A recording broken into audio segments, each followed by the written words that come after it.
Hi hello నమస్తే, నేను మీ Srikanth Parvathipuram. Friends, మన ప్రభుత్వం మాట ప్రభుత్వం కాదని చేతల ప్రభుత్వం అని, దీనికి నిదర్శనమే ఈ శాశ్వత భవన నిర్మాణాలని మన పార్వతీపురం నియోజకవర్గ ఎమ్మెల్యే శ్రీ బోనెల విజయచంద్ర గారు అన్నారు. పార్వతీపురం పట్టణ చాకల బెలగంలో 3 కోట్ల రూపాయలతో నిర్మాణం చేపడుతున్న ప్రభుత్వ బాలుర వసతి గృహ సదుపాయాలని ఎమ్మెల్యే విజయచంద్ర గారు శంకుస్థాపన చేశారు.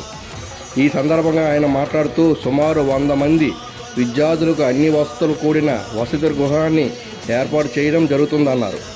రాష్ట్రంలో 9 వసతి గృహాలు మంజూరైతే అందులోని ఒకటి మన పార్వతీపురం మన్యం జిల్లాకు మంజూరు చేయాలని రాష్ట్ర ముఖ్యమంత్రికి, విద్యాశాఖ మంత్రికి, సోషల్ వెల్ఫేర్ మంత్రికి కోరగా మన ఈ వసతి గృహాన్ని మంజూరు చేయడం జరిగిందన్నారు. వారందరికీ మన పార్వతీపురం నియోజకవర్గ శాసనసభ్యులు శ్రీ బోనెల విజయచంద్ర గారు ప్రత్యేక ధన్యవాదాలు తెలుపుతున్నారు.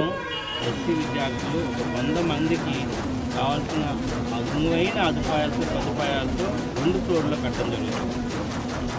ప్రీ మెట్రిక్ స్కాలర్షిప్లో చదువుకున్న ప్రతి ఒక్క విద్యార్థికి దూర ప్రాంతాల నుంచి వచ్చేవారు. ఫర్ ఎగ్జాంపుల్ పాలకొండ నుంచో, లేదు చాలా దూరం పాల్కొండ నుంచో ఎవరైనా వచ్చి చదువుకోవాలి, ఇక్కడే నేను ఖచ్చితంగా ఇంటర్మీడియట్ చదువుకోవాలి, డిగ్రీ చదువుకోవాలన్న ఆలోచనలు ఉండే వాళ్ళకి ఈ హాస్టల్ సదుపాయం ఇస్తుంది, అకామిడేషన్ ఇస్తుంది, ఫుడ్ పెడుతుంది.